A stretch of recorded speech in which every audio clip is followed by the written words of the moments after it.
rated T to M. Hey, want to hear a PC Game Pass ad? I'll take your silence as a yes. Want new games on day one like Call of Duty Black Ops 6 or Stalker 2? I thought so. How about unlocking all the League of Legends champions when you link your Riot Games account? All for one low monthly price? Well, guess what? We got you. Learn more at xbox.com/PC Game Pass or click the banner. Stalker 2 available November 20th, 2024. Game catalog varies by region and over time. And that's the end of the script.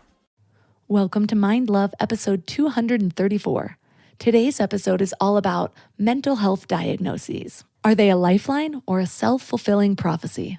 I just assumed mental health diagnoses were like physical diagnoses and that they were provable. And what I found is they're nothing like each other in that the mental health diagnoses we receive are really theories. So they're ideas about what dysfunctional depression is or what psychosis, meaning schizophrenia, is theoretically. When I say they're invented, that's not me saying it, that this has come from the most prominent psychiatrists and researchers in the country and from one man who helped write the book. So yes, I found out a lot of reasons to question the mental health diagnoses that we receive, but be clear, mental illness is very, very real.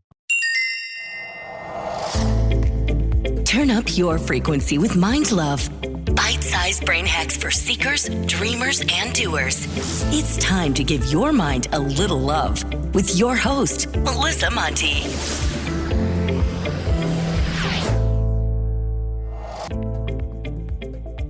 It's a new day, a new episode, and a new opportunity to subscribe to the podcast. If you're listening for the first time, don't forget to hit the subscribe button so you always know about new episodes.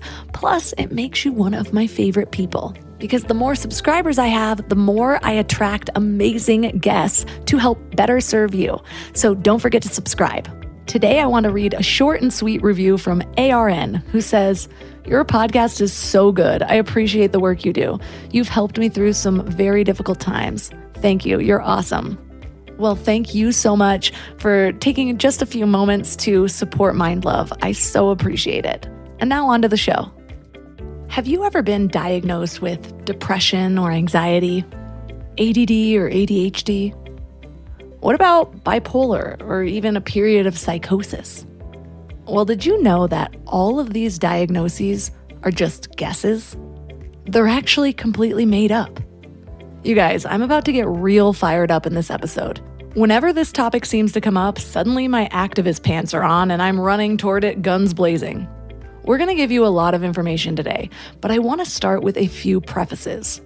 First, the fact that these diagnoses have, and I quote one of the top psychiatrists in the field, no basis in reality, does not mean that you don't suffer with mental health issues. Both my guest and I know how very real mental health issues are. Together, we've been diagnosed with a good amount of them. What it does mean is that there's absolutely no way to measure or prove that you have any of the common or uncommon diagnoses. And this has a ton of negative implications that we'll get into in this episode, including overprescribing or misdiagnosing, and even adding new symptoms into disorders so that more people check the box and may be prescribed. The second preface is that if you are currently on any medications for any of the things that we talk about today, no judgment here. I definitely get worked up about this topic because of my past experience with being overprescribed and misdiagnosed. So my path is to use medication as an absolute last resort, but I'm not against them. Your path and what you feel comfortable with may be different than mine, and I respect it all the same. The point of this episode is to give you the facts so that you can make the most informed and empowered choice possible for your life. I say this all the time, but it's worth saying again. If you want to live an intentional life, you need to know how you're being influenced. And so my third preface is that the pharmaceutical industry is the most profitable industry in the world. Seriously, a study was done in March of 2020, so before all the profit from the last 2 years, and they found that the industry had, quote, staggering profits that outperformed S&P companies by over 39%. They're making over $1 trillion every year or so. That same industry has also paid the largest criminal fines in the history of our country for medical fraud, bribing doctors, and suppressing adverse reaction results. Did you know that the definition of a criminal is just someone who committed a crime? And we tend to think, oh, well, it was just a fine. They didn't go to jail. It couldn't have been that bad. But that's just how the system favors that industry or the wealthy in general. They had to pay a fine of $2.3 billion. But guess what? They profited more than that with the sales of the drug they lied about. So they still come out on top. And more than that, what's the incentive to stop doing illegal shit?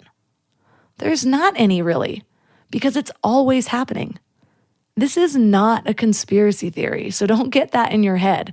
It seems to be the default for people, and it seems to be that way by design. Even just the phrase conspiracy theory has this connotation like it's always going to be far out there. But all a conspiracy really is are people getting together and making a decision that does harm to a group of people, possibly for profit. And that is happening all over our world all the time. Let's be real. And when I say it's always happening, Pfizer has over 75 settled cases. Johnson & Johnson has 65. Merck has 81. And you can look all this up, including every other top company in the industry. They all have criminal fines, and most of them come back to fraud. Well, over the course of all of these purposely criminal actions, hundreds of thousands of people have died. Lives have been ruined. People have lost their loved ones, including their children. It's a huge deal, but we don't hear about it very often because the industry are also the largest funders of the media. So what does this have to do with our topic today? Well, today we're talking about how mental health issues are diagnosed. And the information is alarming because, as I said earlier, all of these diagnoses are just guesses. And if your experience being diagnosed was anything like mine, it's more about finding which drug to prescribe you for an extended period of time than it is about actually trying to resolve the problem. Well, the other big issue with the inaccuracy of these diagnoses is that your mind is very powerful. And most people begin to identify with their diagnosis. So a depression diagnosis, for example, can actually make someone more depressed because they start looking for evidence in their lives to confirm their diagnosis. This isn't the case for everybody. Sometimes that diagnosis does feel like a lifeline, like they finally know where to look. But it's important to know both possibilities so that you can check in with yourself and decide, how do I feel about this diagnosis? Does it feel right to me? Is this helpful to me? Is what they're prescribing helpful to me? Or is there something else I can try first? And while the information in this episode is starting out a bit darker than Mind Love usually does, the point is to empower you with the knowledge that you need to take care of yourself, whichever route that you decide to go. And we have a lot of that in the next hour. So like I said, no judgment. You know what's best for you. And remember, life is full of cycles. So what works now may not work in a month from now or a year from now. So knowing what you're going to learn today will help you evolve yourself and plan as need be. Our guest is Sarah Fay. She's on the faculty of Northwestern University and the founder of Pathological, the movement. She's also the author of Pathological, the true story of 6 misdiagnoses. So 3 key things we will learn are why your mental health diagnosis is not your identity, surprising questions to ask your doctor when you receive a diagnosis, and why our conversation about mental health has stagnated and how to progress it. Before we go deep today, I want to give you a little gift, and I want to give it to you every single day. It's called the Morning Mind Love. I know how life can be. You're all fired up after an inspiring episode, and then a new day or a new challenge comes at you, and it's just hard to keep up that energy. Well, the Morning Mind Love is kind of like an oracle from your higher self to help you start each day with a positive focus.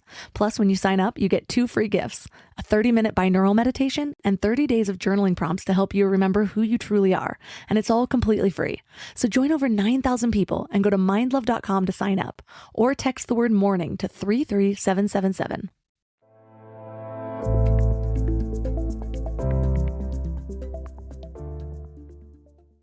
And now let's welcome Sarah Fay to the show. Thank you so much for having me. I'm so excited to be here and get a chance to talk. I'm excited to talk to you too, because we have a lot in common and you've just sort of added all of this evidence to things that I've already just felt in my bones. So let's start at the beginning. What led you to write a book about just different mental health diagnoses?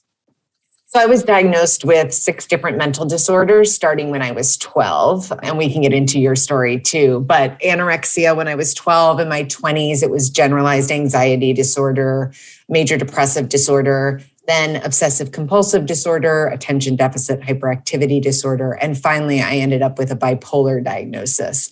And so I had been through many doctors, and we can even talk about that, which kinds of doctors give these diagnoses to. But eventually I ended up with a new psychiatrist and I went to see him. I was in crisis at the time. I had been diagnosed as bipolar. I thought I was bipolar, not that I had bipolar disorder. It was me. I was so identifying with it. And we had that initial 30-minute interview, and I was not well. I mean, I remember being really shaky. And at the beginning of the interview, he kind of snapped his fingers. He was fine. It was like, coffee, water. And I just thought, water? That seems so difficult right now. I can't do water, just give me a solution, an answer. And so we had our quick 30-minute consultation. And at the end, as usual, I waited for him to diagnose me, to either reify the diagnosis of bipolar disorder or give me a new diagnosis as if from on high. And he looked at me and he said, I don't know what you have. And my whole world shifted. And I thought, no one knows what I have. And I just remember leaving his office. It was a cold winter day in Chicago and everything looked clearer, harsher, but the whole world, like the trees and the sky, everything looked crisper. Finally, I'm getting at something that these diagnoses aren't as solid as I thought. And I'd been looking for the answers in them. And I was looking in all the wrong places. And so then I started researching mental health diagnoses and where they come from. And I wanted to know everything. Where are these from? I just accepted them, like depression and bipolar. And so I started on this research project. And eventually, once I started digging in and learning the truth about mental health diagnoses that we receive, I started writing the book. How long was that span of time from that first diagnosis to you being like, wait, there's something here? 30 years, just 30 years. That's it. Just most of my life. Exactly. It was pretty much my whole life. But other than that, it was fine. Yeah.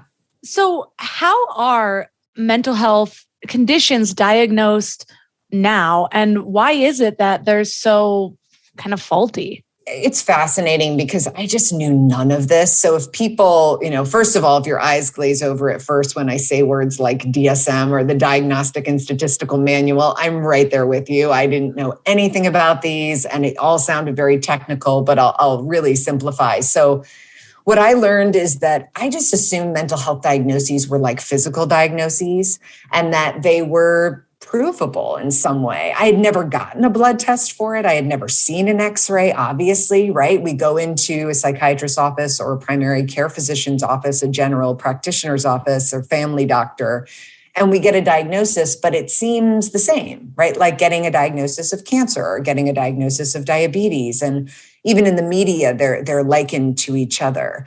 And what I found is they're nothing like each other in that the mental health diagnoses we receive are really theories. So they're ideas about what dysfunctional depression is and what dysfunctional, mania and depression, which is bipolar disorder, manic depression would be, or what psychosis, meaning schizophrenia, is theoretically. So basically it's a book, the Diagnostic and Statistical Manual, and a bunch of primarily white, heterosexual, cisgender men in 1952 sat around a table and tried to outline different diagnoses. And the DSM has gone through different revisions since then. So we started with 128 diagnoses. We now have 541.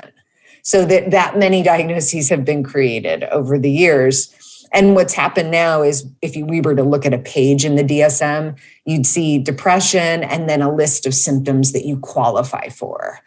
And so to go to your kind of second question about why they're faulty, when I say they're invented, this that's not me saying it, that this has come from the most prominent psychiatrists and researchers in the country, and from one man who helped write the book. So Alan Francis was the chair of the 4th edition of the DSM, and he has warned us, basically saying that we cannot prove what a disorder is, that, there's no way to prove who's disordered and who's not. Thomas Insel, who was head of the National Institute for Mental Health, said that DSM diagnoses, or the mental health diagnoses that we receive, have 0% validity. Stephen Hyman, another NIMH director, said that they are fictive diagnostic categories. So again, I just want people to know that I'm not saying this. The other thing I want to be sure people know, because this is so important, is that, yes, I found out a lot of reasons to question the mental health diagnoses that we receive. But be clear, mental illness is very, very real. And I had one. I believe I've fully healed from it. And that's my next book. But so that's the sequel. But, that just to be very, very clear about that, I am not in any way questioning, mental illness as it is. I mean, you need only live in a major city and to walk out on the street to see that. But, and to be around your friends or whoever, family members, loved ones, maybe it's yourself. So that's very real. It's just that the way we talk about them and the diagnoses that we're given are very much misunderstood. There's a lot of misinformation about them. And there's a lot that psychiatry knows about them that the public doesn't. So everything I've just said, psychiatry knows. And the ones that I've talked to, psychiatrists are very willing to talk about this. And they see it as a problem too. The issue is that the public the people getting the diagnoses don't know this. We think they're biological and chronic and caused by a chemical imbalance. And I found out none of that's true. So it's not even caused by a chemical imbalance. No. Because I know a lot of people believe that. And I can see how it's like, well, maybe we can't measure that chemical imbalance, but it's actually not even a chemical imbalance.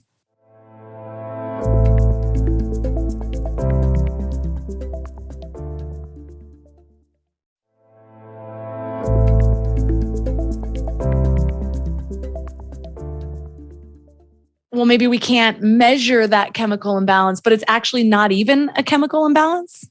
I mean, the chemical imbalance theory, it's now called the chemical imbalance myth. So, it's really was debunked 20 years ago, which is kind of amazing.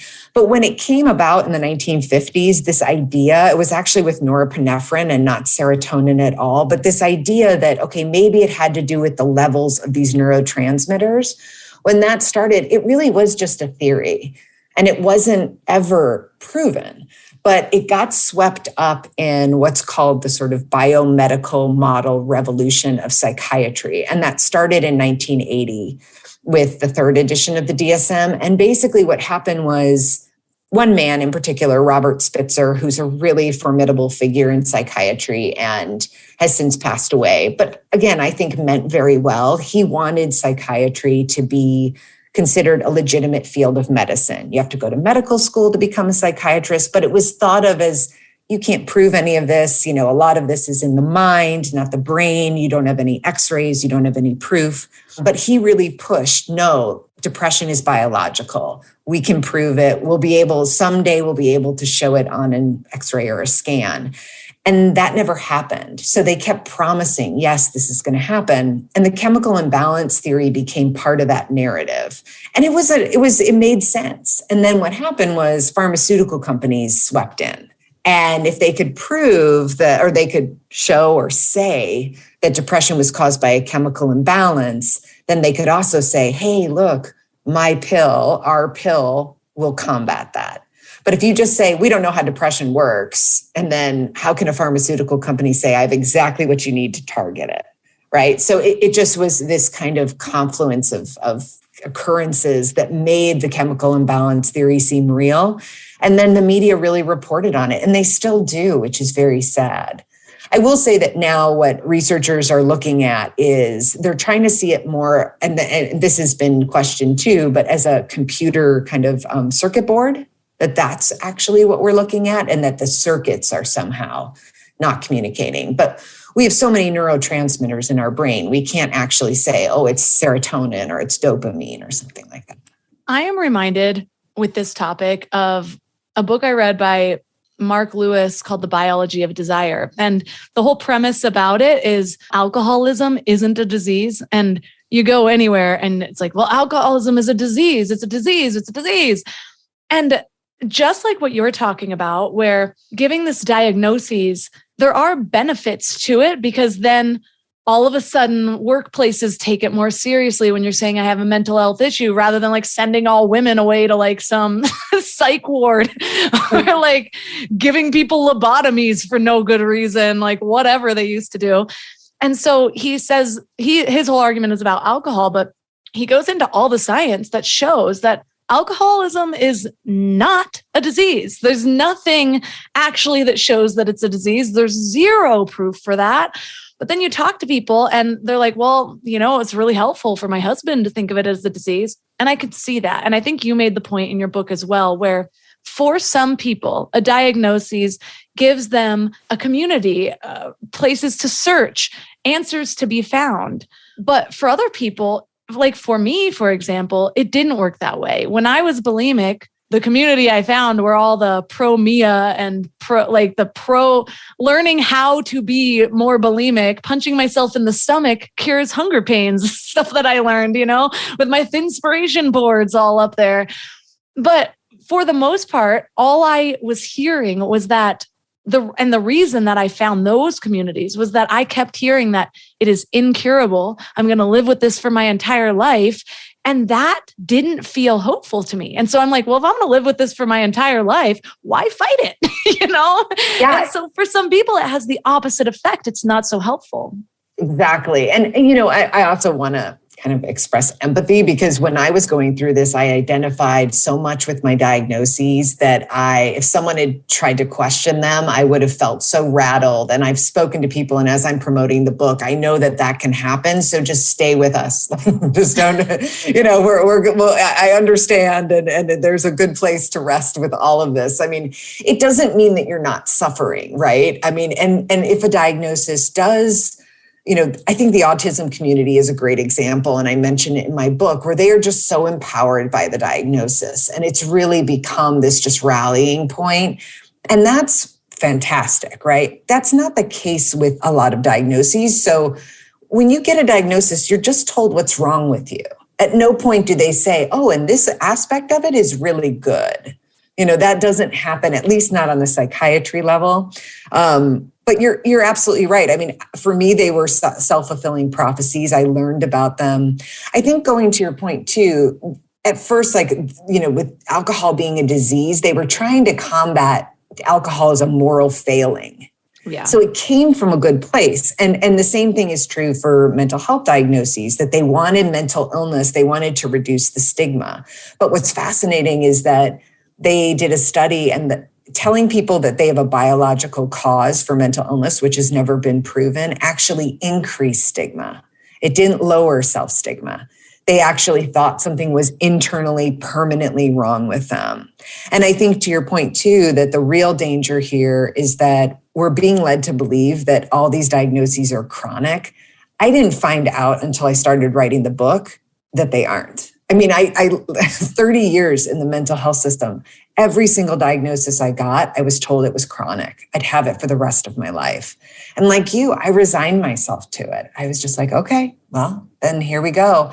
And some of my prognoses were just dismal. I mean, bipolar disorder, I was told my lifespan had decreased by 10 years. I'd probably never have a long-term relationship. I may not ever hold a job. I mean, the lack of hope, like you say, is just what we're seeing in the past 10 years or so, or even, I guess I should say 10 years.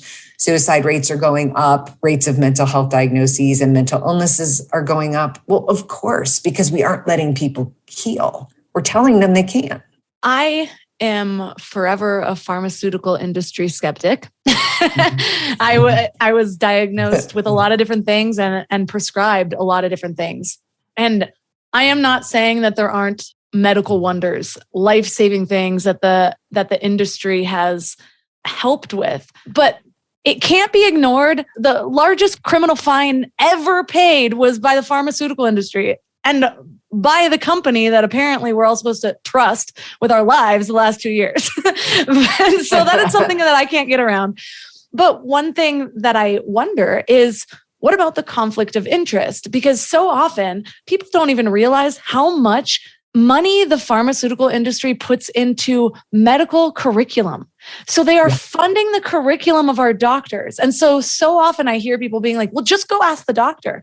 And I'm like, I'm going to do my own research as well. And they're like, your own research versus 8 years of a doctor's curriculum. And I'm like, my own research versus a curriculum that was heavily funded by the one industry that is selling us the solution to all of these problems that it's also telling us that we have. So how am I supposed to trust that? And I am not saying that there aren't amazing doctors with their heart in it that are here to heal and help and do no harm and all of that. I believe they exist, but I also believe that some people are misled and they don't know that they are misled. And so if we're told that we have a chronic disorder, so many people are going to look at that. Well, there's nothing that I can do on my own. So I need to just succumb to a lifetime of medications because this is my body brain was born flawed. And so now I need this to make myself complete. And that's just the conflict of interest there is so heavy that it's just hard for me to trust anything without going in and reading all of the studies around it to make sure that I'm on the right track. You're just like bringing up so many things for me. You know, what's interesting is I'm pro-medication. I'm on medication. So even though I don't, and we can kind of get into this, I have a diagnosis. I don't know what it is because I with that last psychiatrist, when he said, I don't know, when he finally did give me a diagnosis, I said, I don't want to know because I'm going to start to identify with it. And I'm going to make it, again, a self-fulfilling prophecy. So I have one. He and I see my psychiatrist. I get treatment. I encourage everyone to get treatment. And I don't know if I'm still on medication because my body is dependent on it. You know, as many people have found out, being on an SSRI long-term, your body does become dependent on it. I tried to go off it and I almost died. I'll never try again. And that's just something I live with. So I can't come out against medication in any way. And you're absolutely right. There's so much reason to be skeptical about it. Yet I think there are some things we can really do to solve the problem, right? So one thing I see is the topic of pharmaceutical companies and big pharma gets so depressing so quickly, not to use an overword use, but it gets so discouraging so quickly. And I understand that, but I want to step back. Because if we could get the number of diagnoses under control, inevitably, we wouldn't have as many people on medication. So that's one kind of solution that I want to offer. The other is that, and this is why I'm also not anti-psychiatry, which I think people are surprised about in my book, 5 of my 6 diagnoses came from primary care physicians. They came from my general doctor that I saw annually. I saw him once a year. And different ones. So I saw each one. One I saw once and never saw again. You know, I was living in New York. I didn't have health insurance. So that was a rare occurrence. Primary care physicians have only 24% of medical schools offer more than 12 hours of psychiatric training. Like, I just want to let that settle in. So most medical schools, like 3/4 of all medical schools, barely train primary care physicians to diagnose anyone with a psychiatric disorder. Yet, they are giving most of the doing most of the prescribing and doing most of the diagnosing. They prescribe 80% of antidepressant prescriptions. They prescribe 50% of antipsychotics to children. So you've got basically this huge disparity between training and qualifications and then who's doing the diagnosing and the prescribing. So that's something too that I feel like, well, that's a pretty easy fix. We don't have to ask big pharma for permission. Like, let's just get primary care physicians trained, because the idea of having them diagnosed is access to care, of course. Not everyone can see a psychiatrist. And so I understand that, but that seems like a fairly easy fix. And then the other point you bring up is in the last edition of the DSM, so where our mental health diagnoses come from, 70% of the authors, their research was funded by big pharma. And I was on NPR with the chair of the steering committee for the DSM, a very upstanding guy named Paul Applebaum, but he was asked, why don't you just make it so that no author of the DSM or of where our mental health diagnoses come from has any ties to big pharma?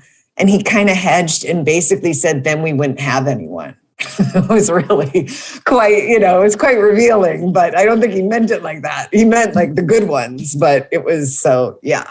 Yeah, that does get real depressing real quick. I have so many questions because primary care physicians also aren't trained longer than like 8 to 12 hours in nutrition. Like, what are they learning over there is what I want to know. I do kind of sympathize in the sense when I sat down and thought about that. How can you be responsible for knowing everything?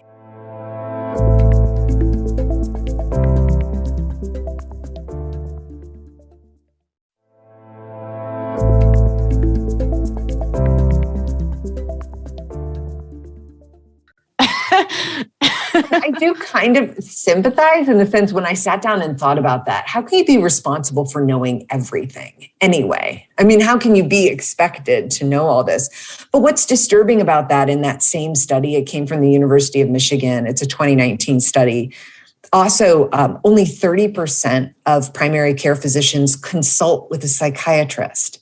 So like, we can't even really blame the medical schools. And I don't want to just lay blame on primary care physicians. I don't know what it's like to be a primary care physician. I'm sure they're overwhelmed, especially now.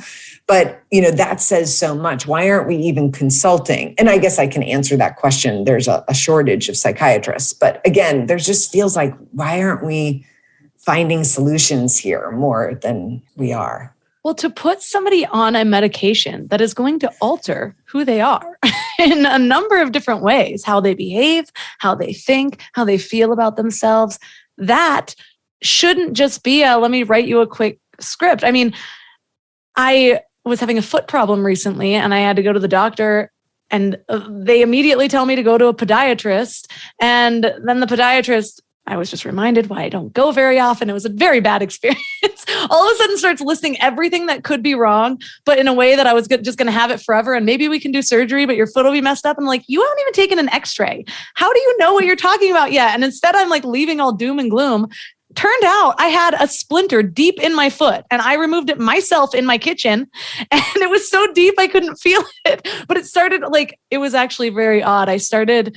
I was reading a lot of Joe Dispenza books and I was like meditating on like my foot being healed. And all of a sudden it rose to the surface. I've had this problem for 4 years. And now it's just gone. Gosh. But still a minor splinter that just went so far that it was like touching something and causing this erratic pain.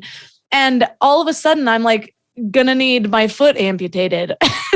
Not really that far, but anyways, it's funny because I haven't been going into doctors when I've needed things because there's this app called PlushCare that a long time ago used to sponsor. And I swear it is the best service ever.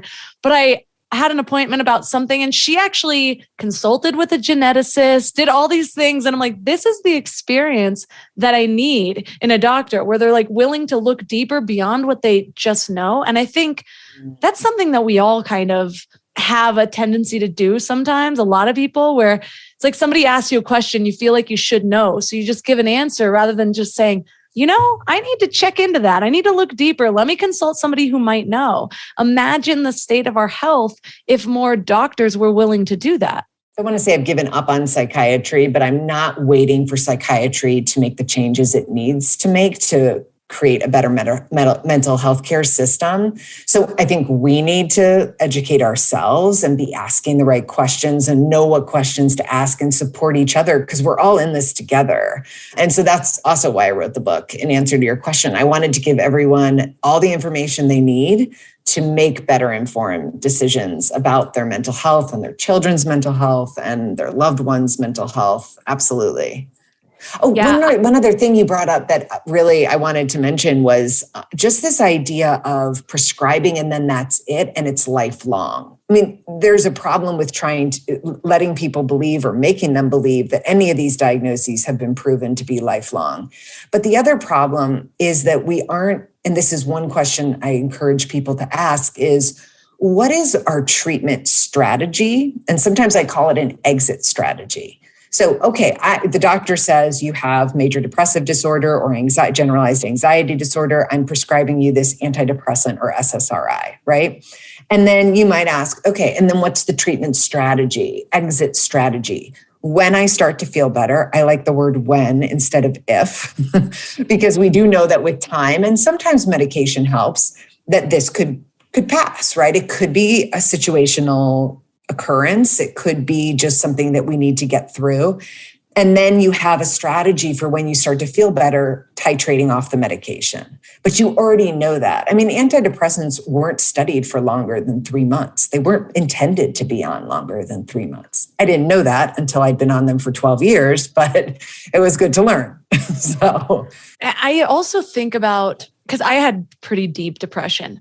And so I know what it's like to be in that pit. And it's like, somebody's like, well, just go work out. You'll feel better. And I'm like, that sounds like death. Like if I could get myself up off this couch, I would. And so I understand the need or the benefit of having a medication that helps you feel like yourself again. I also know though, that things like movement, what you feed yourself, that all actually changes the composition of your body. Things you're exposed to, like being out in the sunlight isn't where vitamin D comes from. The sunlight stimulates your body to create vitamin D. So the things that you choose to do stimulates your body to provide things that you might need for a beneficial life. And so I understand using a medication as like a crutch to get to that point. And I know everybody's different, but I think it's so worth it to at least test that on yourself. Try the other things. Don't just say like, well, I want a magic pill to make myself feel better. It's like, okay, use the magic pill, get out there, do some things differently. Trust that it's not going to feel great at first. Like it's like starting up a running habit. That feels crazy. But then all of a sudden when you realize, oh, I just ran my first mile, and you find that runner's high and all of those things, and you build the muscle to actually keep showing up, it starts to feel differently. So it's my belief that I'd like to get myself to that point, at least try all the things, exhaust all of my options. And for me, medication is my absolutely last resort. I am not anti-medication. I often sound like it on this podcast just because I was so overprescribed. But like, if something is seriously wrong and I've tried all these other things, I will take a medication. I'm not going to shun it all. But it's like even acetaminophen, which I was told is totally healthy while I was pregnant. And then I go and actually look up the research on it. And it is very clearly linked with peer-reviewed studies to behavioral disorders in children if you take it as a pregnant woman. And nobody's told that, but it's just there. It's published, and so it's like all these things that were like, well, this is just over the counter. Well, this is just this. And it's like, which just means, like, remember, a lot of the times, the people in the FDA, the people in the pharmaceutical industries, the people that are profiting off of all of this are all the same people. They're all connected. And so they're helping each other out. And so just because something's FDA approved doesn't necessarily mean anything. Look at all of the different foods and drugs that have been pulled after years of use, after doing harm to hundreds of thousands of people before it was pulled, before they're like, oh, now we can't hide this anymore. Because that's just how it works. You speak to so many things, but one thing I'm with you. I mean, what's interesting about my story, I think, which it speaks to two experiences that I feel people have once they get into, the mental health system, even if they don't think of it that way, but once they start to see themselves and life through a lens of diagnosis.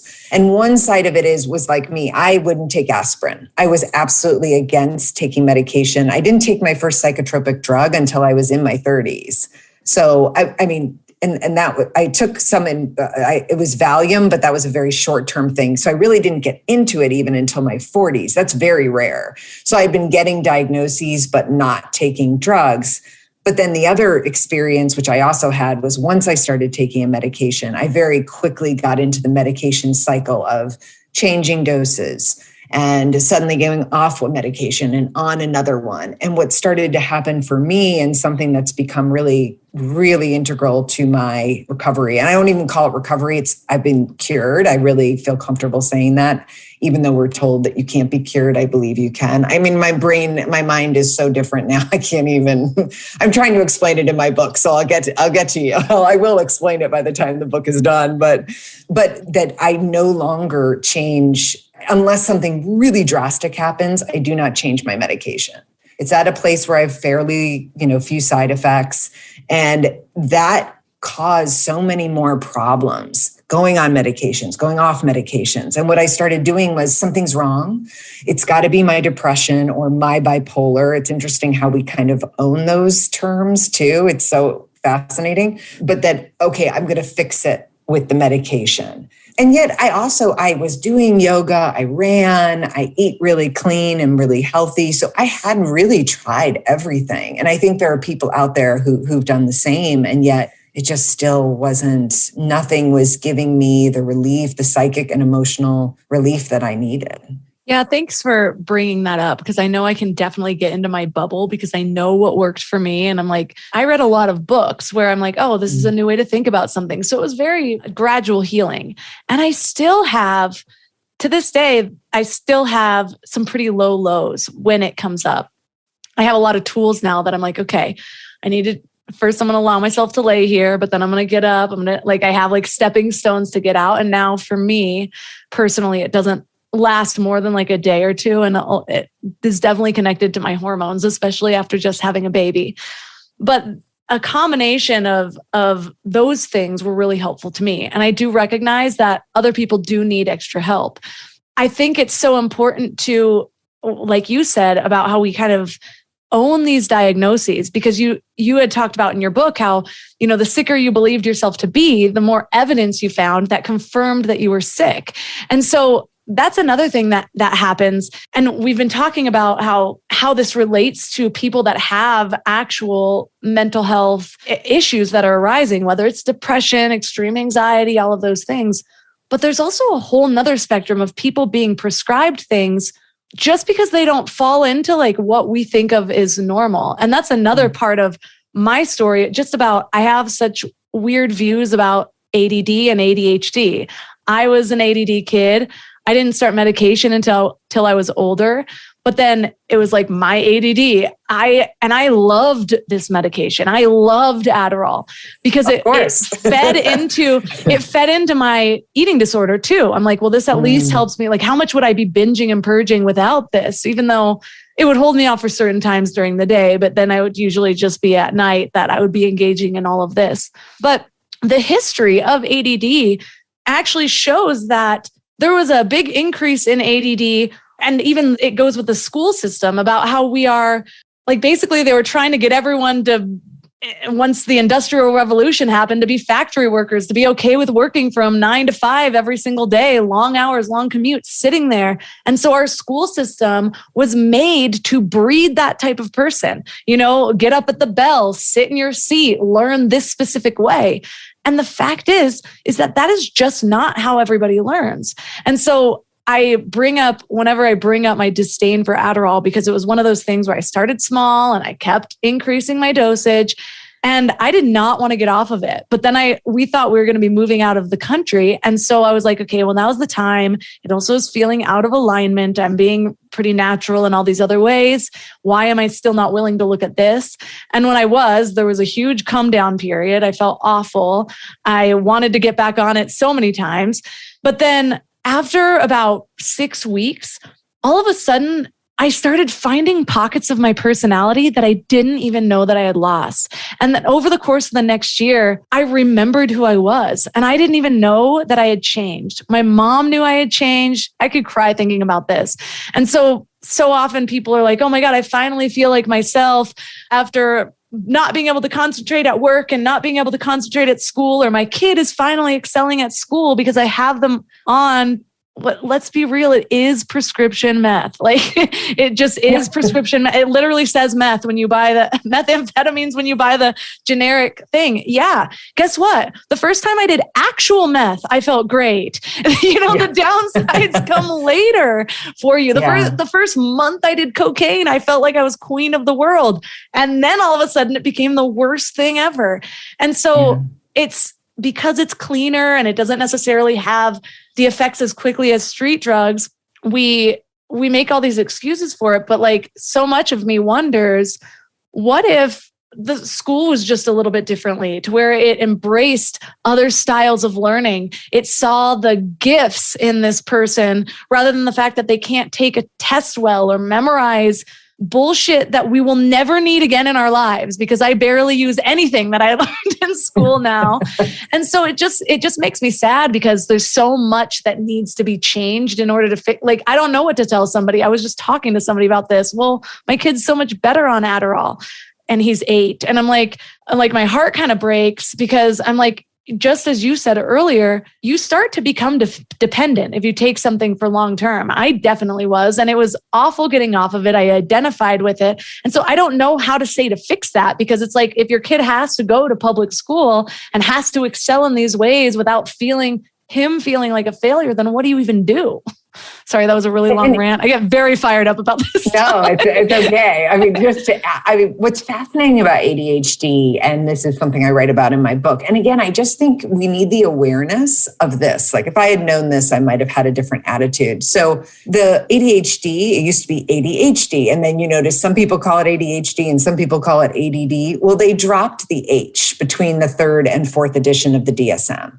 So they loosened the criteria. So with ADHD, hyperactivity was the core of the diagnosis. It was the cornerstone of it. But then suddenly they removed it. Like you didn't have to be hyperactive anymore. And suddenly you could have this other kind of state that was also considered ADD. And they did that so that girls could be diagnosed more often because boys more often exhibited hyperactivity. And essentially, and this is what's called a false epidemic. So they loosened the criteria. And after they did, all of a sudden, the number of diagnoses of children with ADHD went through the roof. And the media reports, oh, you see, all these children had ADHD and they didn't know it, and they're finally getting diagnosed. Well, no, actually, they changed the criteria in the book that allows for the diagnosis. So what's fascinating about that, again, it's this kind of group effort that we've got going on where there's this ignorance. And, again, I hate to just blame one thing, although I do kind of blame the media. But the media isn't aware of that. I don't think it comes from a sinister place in that I don't think they've done their homework. They don't know that. But these are called false epidemics. Bipolar 2 is also a false epidemic where the DSM, again, the criteria is loosened so that what you have to have or exhibit to get the diagnosis, it becomes easier to diagnose. And then suddenly the numbers go up. Autism was the same thing.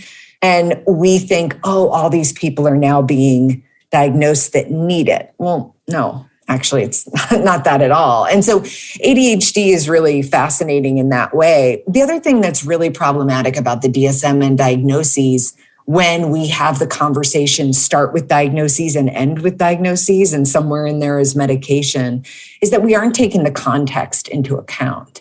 I mean, when I was diagnosed with ADHD, I was in a PhD program. I was expected to read 1,500 pages a week. How could you not be distractible?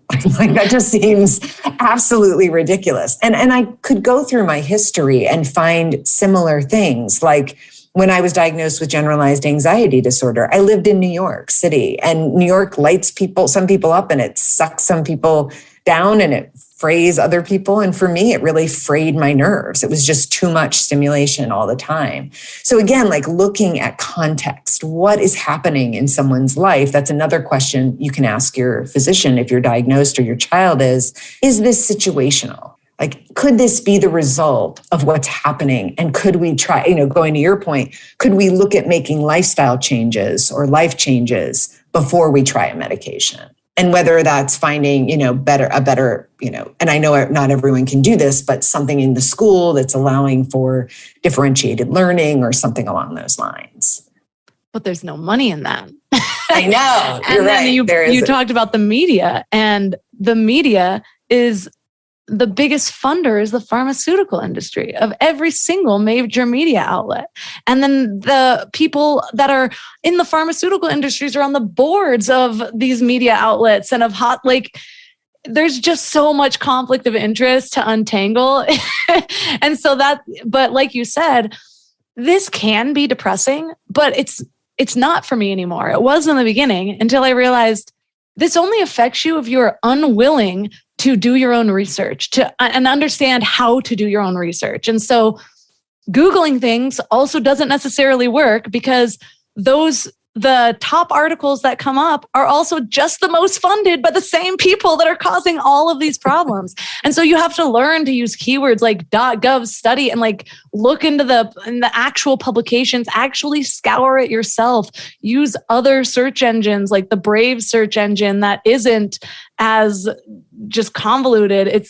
And so it's not necessarily that our world is doomed. It's that stop putting your health and your life in somebody else's hands and just expecting that this other person has your best interest at heart. Because even when they think they do, there's so many means to manipulate now that it's hard to really know. The doctor could have the purest of intentions and just also have the wrong information themselves, or be being pushed by other colleagues this one way, or being incentivized because that happens in hospitals too. They actually get incentives for diagnosing, or bonuses for prescriptions and things like that. They're wined and dined by the pharmaceutical industry. And so just to go and trust them with everything, I always get a second opinion, like always.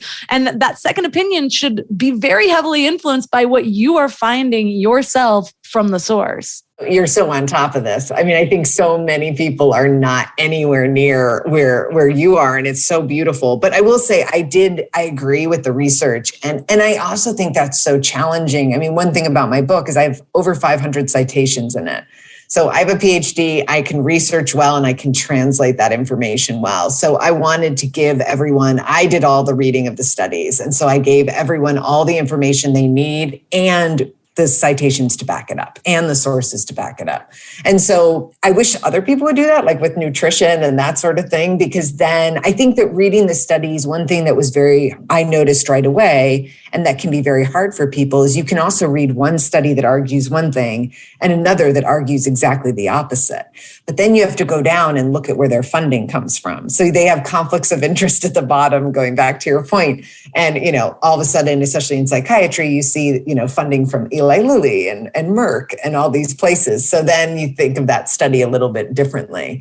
So it's everywhere. And so we need people who are in that field to really be doing this work, I think, for people too, where we can, give them the resources that they need, because people are busy and, not everyone wants to read. But then look what happens. They get shunned, or they get all the media comes up and says, this is an example of this. And I'm not even going to mention what's happened in the last 2 years, because there's too many sides and people are like so emotionally connected to it. But I will talk about 8 months ago, I gave up alcohol, and I read this book by Dr. David Nutt. And the reason that I even went to read his book, it's called Drink with a question mark, is because I saw somebody else mention him.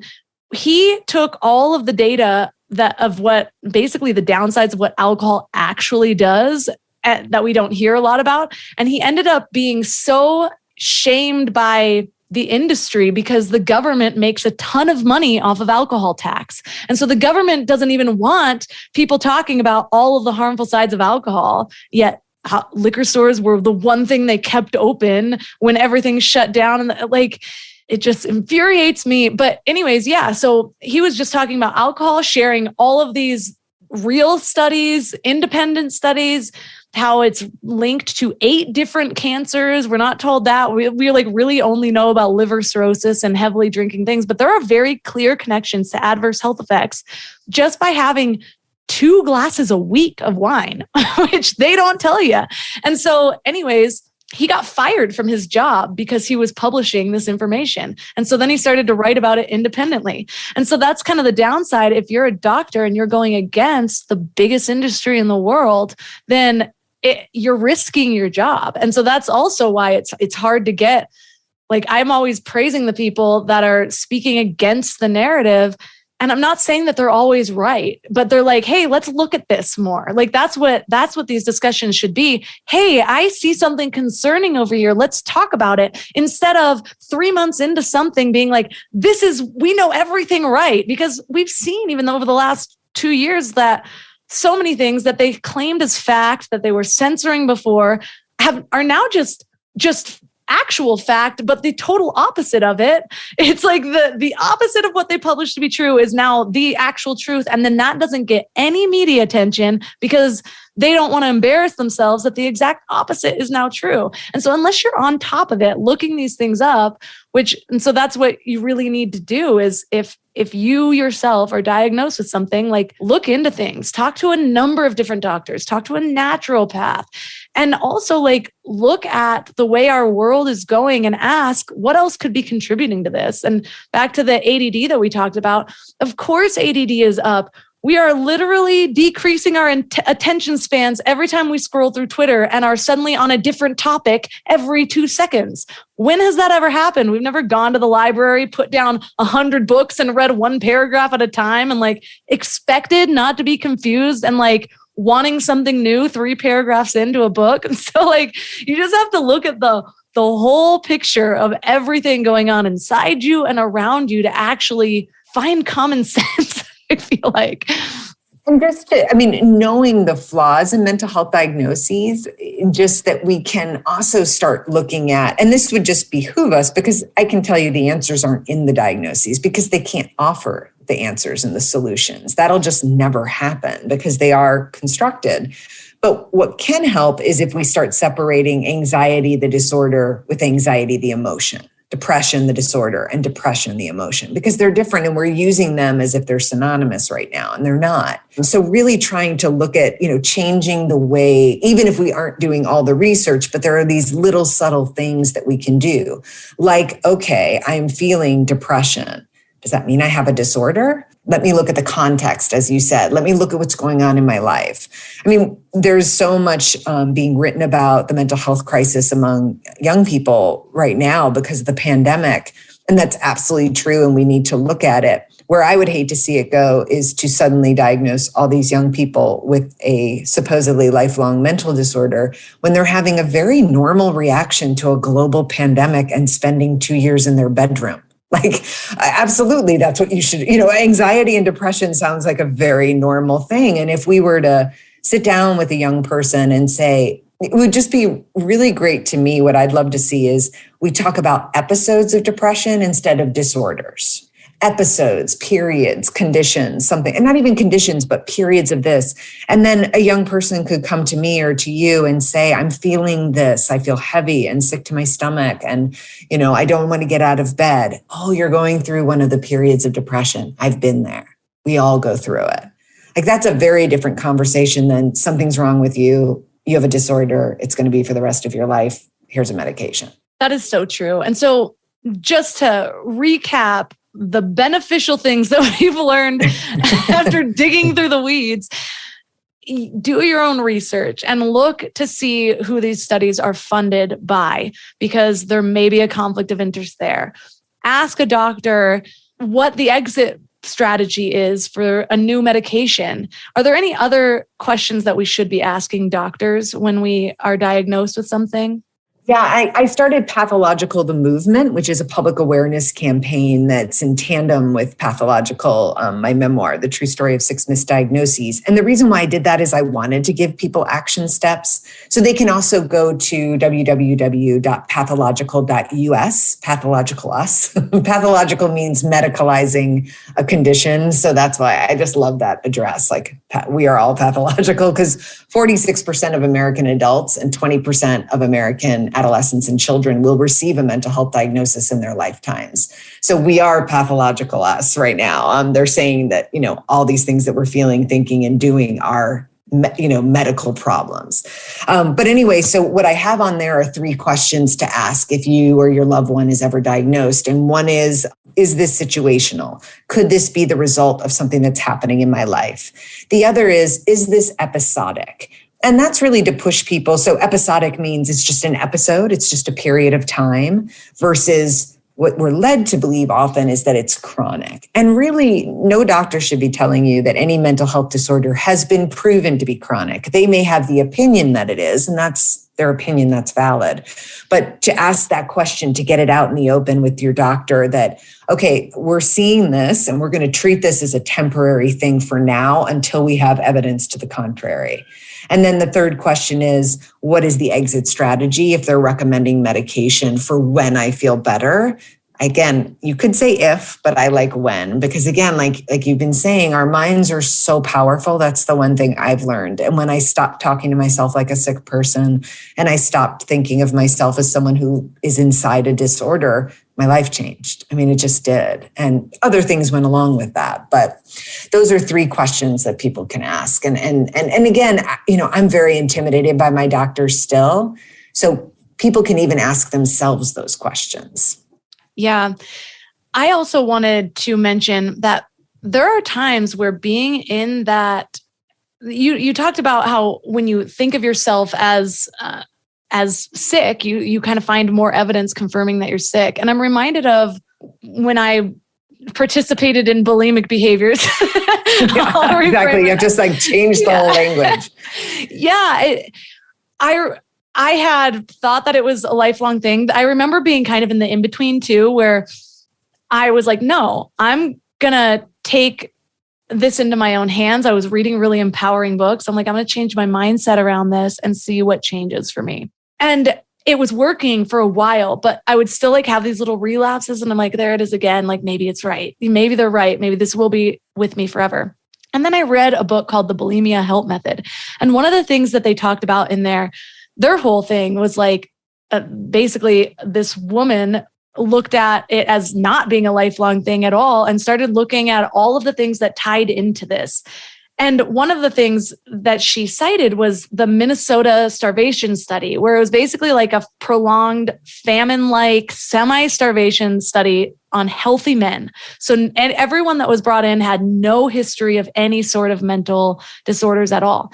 And they were put on a 1,200 calorie diet, which is funny because that's semi-starvation. And that's like what most people like look at dieting as. And most of the men ended up with body dysmorphia. And we think that body dysmorphia starts, and it might be for some people, but body dysmorphia really takes on a life of its own when you're being starved. Because how ironic is that? None of these men were doing this to change their bodies at all. None of these men thought that they were fat starting in it. And then they were starving. They were thinner than they had ever been. And all these men started to think of that, like view their body as being too fat or whatever, and getting all these weird things that you typically see in people with body dysmorphia and eating disorders. And so sometimes where you're looking at all the pieces and you're like, well, this person's not eating or they're throwing up their food and they have body dysmorphia. Clearly it's this. It could be something different completely, especially if it's happening in a very young person who maybe they just feel sick whenever they eat. And so they don't want to eat anymore. And they're not thinking about this and those terms at all. And then all of a sudden they get body dysmorphia. And then it's like, oh yeah, you have an eating disorder, when it could be something else. And so I just wanted to make the final point of sometimes when things seem like they check all the boxes, you don't really know what came first, the chicken or the egg. And it could be these things like with the starvation study. And it can even be like, well, now I've been told I'm bipolar. And so it feels really easy to fall into these patterns that I had never exuded before. And so there's just a lot that goes into it, I think. There is. And I think the other point to this is I've suffered greatly. I have been suicidal. I have been in the darkest place a human being can go. And so I also really empathize with how painful that is. And I wanted an answer and relief, as I said, so badly. So I do understand the temptation of the easy answers we were talking about.